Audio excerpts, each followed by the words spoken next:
Hi, I'm Shyrra and I'm an e-commerce supervisor.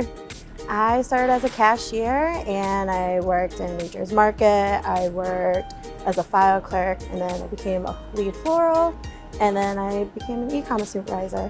Working for a company for 12 years, I've seen the opportunities that this company has been able to give me. Fun fact, I was born in the Philippines and as of this year, it'll be 29 years that I've been in the States.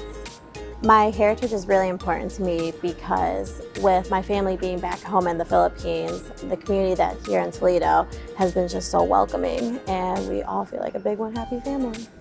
The Filipino food is really good. My favorite is lumpia and pancit. Lumpia is an egg roll and pancit is just like a side dish that's like noodles and vegetables and then you can throw shrimp and chicken in it. The food does remind me of my family and back at home. To me, diversity, equity, and inclusion means working for and progressing with a company that values race, age, gender identity, and disabilities. Working for a company that values DE&I means everyone has the same opportunities to succeed.